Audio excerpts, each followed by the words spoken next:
It'll start getting cooler. You just watch. Nors vis dar atsiranda bandančių paneigti klimato kaitą, all of this with the global warming and that, a lot of it's a hoax. It's a hoax. I mean, it's a money-making industry, okay? Didžioji dalis žmonijos suvokia, katastrofa labai arti. Todėl ištisos valstybės deda žingsnius tvarumo link. Vienas to pavyzdžių – jau 20 metus skaičiuojanti savanorišką anglies kreditų rinką, leidžianti įmonėms ir žmonėms savanoriškai kompensuoti savo CO2 pėdsaką, investuojant į projektus, kurių tikslas – padėti sušvelninti klimato kaitą. Ir mes turim padėti planetai dabar jau šiuo metu, mes turim padėti jau daryti viską, ką galim. Ir kreditai yra vienas iš būdų tai padaryti. Tačiau jau 20 metus skaičiuojanti rinka vis dar susiduria su daugiau iššūkių nei laimėjimų. Reguliacijų nebuvimo, sakykime taip ar ne, bet jos ateina. Dėl jų yra didelis skepticizmas verslo pasaulyje nepirkti pigių karbon kreditų ir neteršti savo reputacijos, ar ne? O pasaulyje yra tikrai labai daug prastos kokybės kreditų, net tik nusikalstamo lygio. Ir žiūrint netgi pasauliniu mastu ir skandalus, kur 9% miškų buvo feikas, vero sertifikuoti. Korporacijos net norėdamos prisidėti prie klimato kaitos stabdymo, jos bijo. Vieningo reguliavimo, kuris, kaip teigia rinkos dalyviai, galėtų padėti visai rinkai, ES įvesti nesugeba jau 20 metų. Ekspertų teigimu, šioje vietoje irgi viskas remiasi į pinigus. Jeigu pradės matyti, kad ten eina pakankamai dideli pinigai, greičiausiai tas reguliavimas. Tai čia vis dėlto yra daugiau pinigų klausimas. Tai jeigu ten sumos yra menkos, tai ko gero, tai čia nieko per daug nesujaudins. Tačiau sumos, kurias ES investuoja į žaliosios ekonomikos skatinimą, nėra menkos.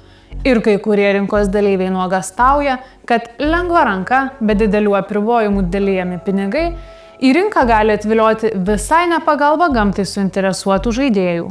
Ta anglies kreditų sistema ateina veikėjai vedami piniginio intereso, ne gamtos kažkokio atkūrimo ir toks kaip nešvaraus biznio vystytojai. Laukinė rinka bei ES skiriami milijonai paviliojo ir lietuviško verslo dėmesį.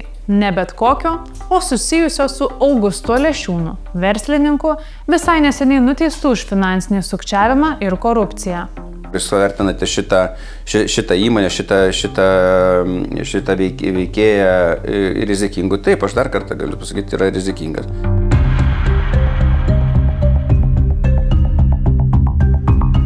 Lietuvoje anglies dvideginio pašalinimu arba užrakinimu užsiemančių projektų yra vos kiek daugiau nei vienos rankos pirštų. 4 veikia miškų įveisimo ir išsaugojimo srityse. Tai Myliu mišką, Pasodink medį, Hold Earth ir estiško kapitalo Arbonix. Žemės ūkyje veikianti finansų įstaiga Heavy Finance ir nusausintų pelkių atkūrimu besirūpinantis pelkių fondas. Miškų įveisimu užsiimančių projektų tikslas – miškingo ploto Lietuvoje didinimas. Stengiantis ar ne sumažinti tą klimato poveikį, ne tik suvaldyti tas 2 krizės, tai yra gamtos nykimą ir klimato kaitą, skaičiais, bet ir visas tas projektas turi tokią, sakyčiau, labai svarbų emocinį pagrindą. Tai yra pačių verslų įtraukimas į projekto vystymo pradžią. Tai yra miškų sodinimas kartu. Kad ištaisytumėm tą žalą, kuri buvo padaryta Lietuvos miškams po pasaulinių karų. Tai šiuo metu mes turime su privačiais žemės savininkais tokią sutartį, kad mes prižiūrime 8 metus, kadangi mes mišką pirmiausia įveisėme žemės ūkio paskirties žemės sklype. Po 8 metų, kai medeliai yra praaugę, žemės savininkas įsipareigoja žemės paskirtį pakeisti ir pakeisti ją į miško paskirtį. Pelkių fondo pagrindinis tikslas – nusausintų, durpių kasimui naudotų ir paliktų likimo valiai pelkių atkūrimas, kuris stabdo didelių kiekių CO2 išsiskyrimą į atmosferą. Iš tokių plotų išsiskiria šiltnamio efektą sukeliančių dujų emisijos. Tokie durpiai skaidosi, suyra, mineralizuojasi ir ta sukaupta organika, anglis, CO2 pavidalu išlekia į orą. Žodžiu, didindama CO2 koncentraciją. Šitokioj vietoje tai kažkur apie 15-20 tonų CO2 ekvivalento iš hektaro per metus. O štai žemės ūkio sektoriuje veikianti įmonė Heavy Finance savo veiklą orientuoja į paskolas ūkininkams ir į anglies kreditų rinką dar tik bando žengti vieną koją. Kai ūkininkas, supaprastintai kalbėkime, naudoja plūgą savo veikloje, ar ne, aria žemę, tokia atveju kas metus ūkininkas išmeta apie 3 tonas CO2 į atmosferą. Jeigu ūkininkas pereina prie kito ūkininkavimo būdo, kuomet atsisakoma plūgo, taikomos tikslesnės apdirbimo praktikos, fotosintezės būdu augalai sugeria CO2 ir padeda organinę anglį į dirvožemį. Tokiu būdu yra apie 2,3 tonos CO2 panaikinama iš atmosferos ir užkasama anglies pavidalu dirvožemį. Savo veikloje mes skatiname, kad jie tai darytų, suteikiame lėšas, kad jie pakeistų praktiką, na ir tuomet skaičiuojame, kokį teigiamą poveikį tai daro aplinkai. Visi šie projektai naudojasi mokslininkų kurtomis metodologijomis, kurios padeda apskaičiuoti gamtai daromą poveikį ir iš atmosferos pašalinamo arba dirvožemį užrakinamo CO2 kiekį. Prieš įkurdami organizaciją, prieš beveik 4 metus, susisiekėm su 2 mokslininkais, tai miškininkų ir klimato kaitos ekspertų, kurie mums padėtų tokią metodologiją sukurti ir turėti. Tai jie dirbo beveik metus laiko ir darė skaičiavimus, darė tyrimus, apskaičiavimus, kad mes ją tokią turėtumėm. Kiek lietuviškas miškas sukaupia CO2 iki savo techninės brandos. Skaičiuojame scenarijus į priekį, nes pelkės atsikuria ne per 1 metus, per 10, 20 ir daugiau netgi metų. Tai skaičiuojami scenarijai, naudojantis tai yra tokia GEST metodika. Čia tokia metodika, jinai išvystyta buvo Greifswaldo, čia rytų Vokietijoje esantis universitetas. Skaičiuojama, kiek emisijų neįsiskirs dėl atkūrimo. Tačiau kol kas tik vienas lietuviškas projektas gali dalyvauti savanoriškoje anglies kreditų rinkoje kaip sertifikuotus anglies kreditus į rinką teikiantis žaidėjas. Prieš 3 metus įgyvendintas žaliasis projektas pasiekė savo tikslus ir gavo pirmuosius aukštos kokybės kreditus, sertifikuotus mūsų partnerių Šveicarijos įmonės Open Forest Protocol. Likę projektai sertifikatų neturi arba dar tik eina sertifikavimosi keliu, kuris vis dar yra ne tik labai brangus, bet ilgas, sudėtingas ir apipintas, kaip teigia organizacijų atstovai, pertekline biurokratija. Ši rinka sulaukia iš tikrųjų gan nemažai pasipriešinimo, vadinkimo, ne? Vieni tai vadina skepsiu, aš vadinu labiau pasipriešinimu. Visą laiką viską, ką vieni žmonės daro pozityvaus klimate, visą laiką susilauksi dujų ir naftos rinkos pasipriešinimo. Ir aš manau, kad tikrai daug visko yra rinkoje. Teisingai, tikrai sutinku, kad visko yra, bet yra ir organizuoto skepsio. Ką tai lėmė tai, kad iš tikrųjų procesai yra žymiai labiau prižiūrimi, žymiai detalesni ir, pavyzdžiui, paaudituoti tokį projektą, ką mes darom, užtrunka 1,5 metų. Didieji sertifikatoriai, jie nenori sertifikuoti mažų projektų savininkų, projektų vystytojų. Dėl šios priežasties tai yra sunku gauti sertifikatą. Heavy Finance įkūrėjo Laimono Noreikos teigimu, net esant didesnių rinkos žaidėjų, sertifikatus gauti be galo sunku. Mes sertifikuojamės organizacijoje Vera. Dėmesingumas detalėms yra, sakyčiau, perdėtas ir iki tokių, kad savo dokumente prašom 13 paragrafę pakeisti iš boldo į italiką. Tokių kuriozinių situacijų yra. Mes audito procese esame nuo praeitų metų vasario. Tai jau metai laiko vyksta auditas. Dėl tokio apsunkinto sertifikavimosi proceso daugelis iniciatyvų tiesiog pasidavė ir oficialiais kreditais neprekiauja. Tai mes šiandieną kreditų negeneruojame, mes jokių būdų, nes mes šiandieną neturime sistemos vietoje, mes laukiam, kad galbūt padės mums Europos komisijos reglamentas dėl anglies certification framework, kiek atkūrus pelkės, kai skaičiuojame scenarijus į priekį, nes pelkės atsikuria ne per 1 metus, per 10, 20 ir daugiau netgi metų. Kol kas kreditų negeneruoja, kadangi mes neturime sertifikavimo ir šitas sklypas nėra sertifikuotas. Tai žingsniai yra gan sudėtingi ir užtrunka labai ilgai.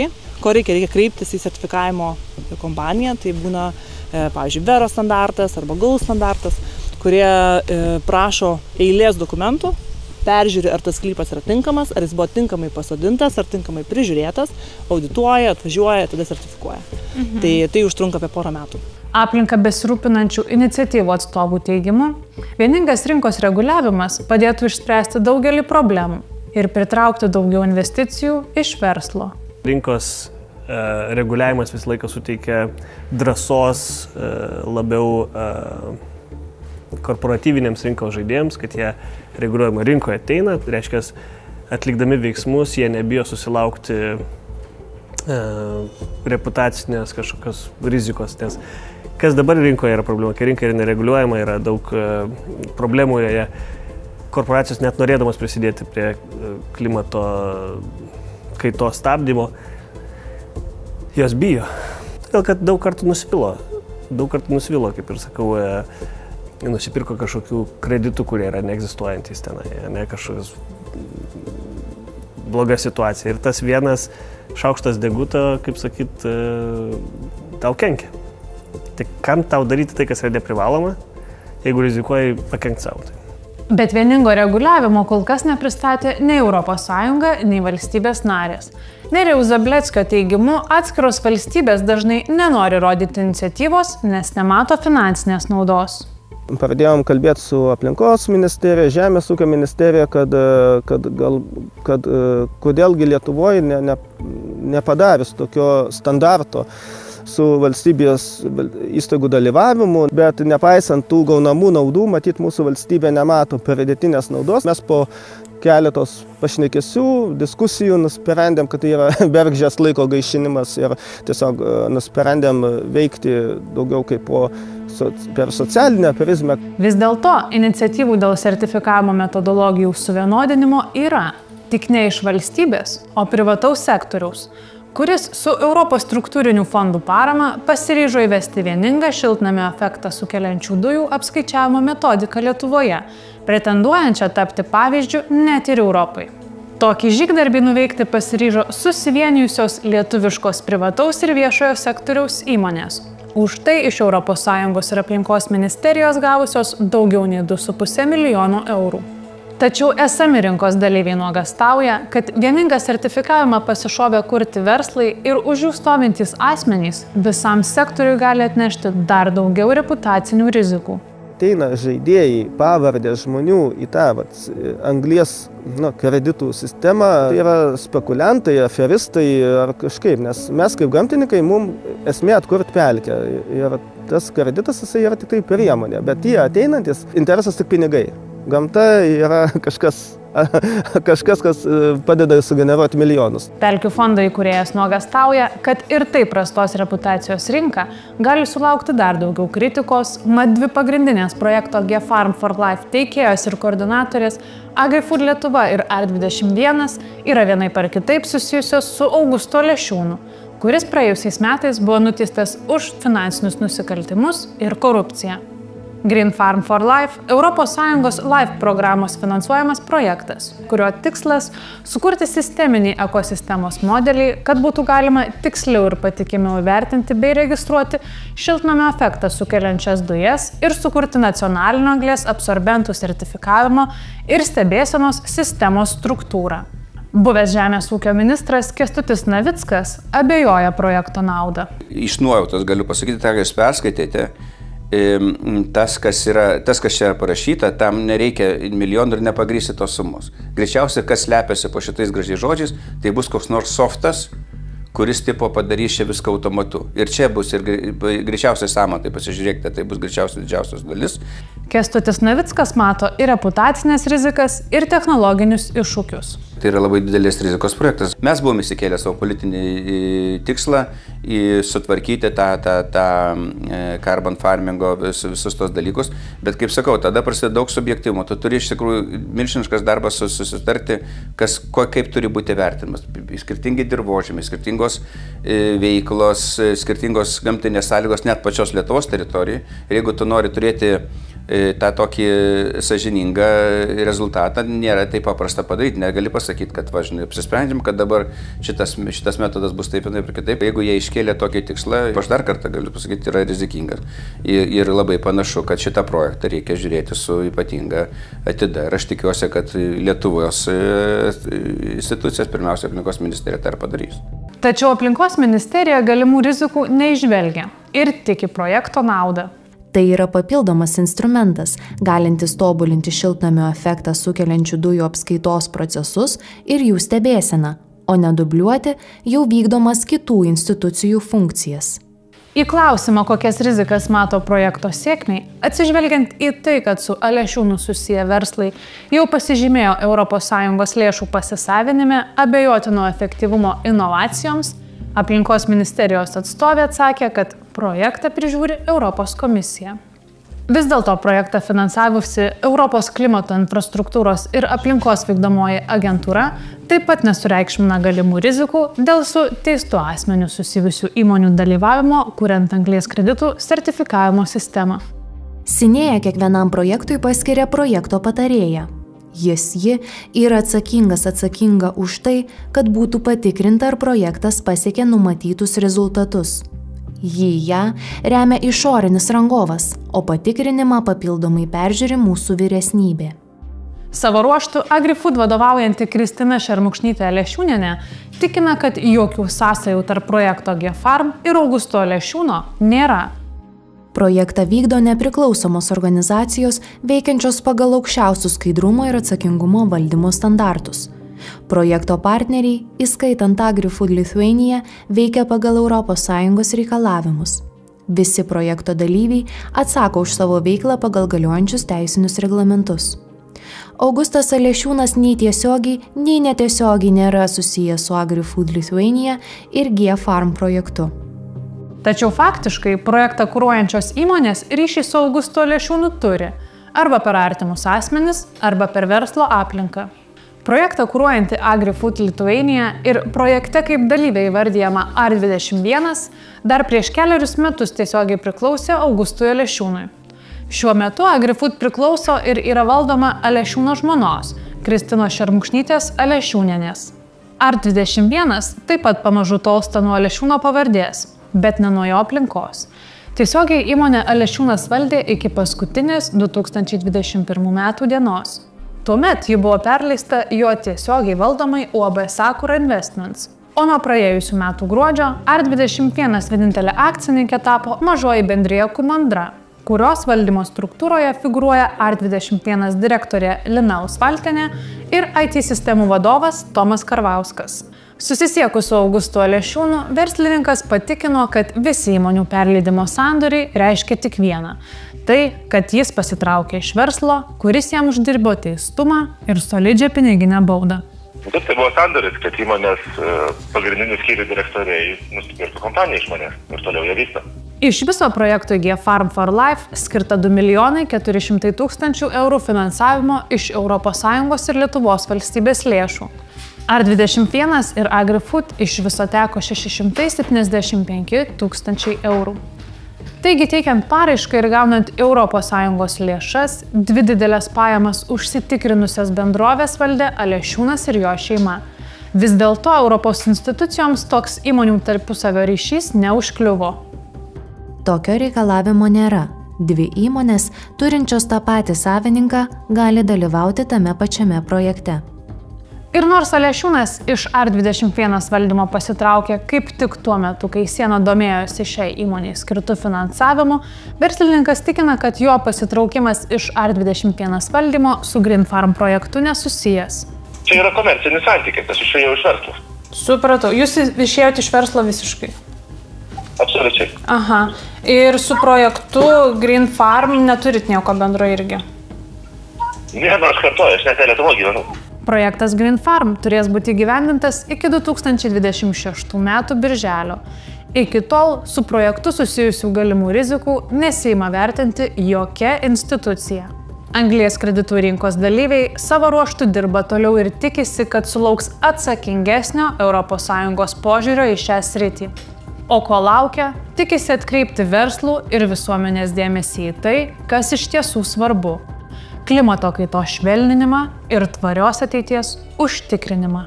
Mes kaip gamtininkai, mums esmė atkurti pelkę ir tas kreditas jisai yra tik tai priemonė. Tikimės, kad ateityje po keleto metų mes jau galėsime girtis ir turėti sertifikatus, tačiau miškas vis tiek yra augantis. Ir ko mums labiau reikia? Ar kad absorbuotų CO2, ar sertifikato? Manau, kad kol sertifikatai atsiras, labai gerai yra sodinti, daryti įdirbį ir turėti tą anglį absorbuojamą, nes mums yra svarbiau, kad anglis būtų absorbuota, o ne tiesiog papirėliai.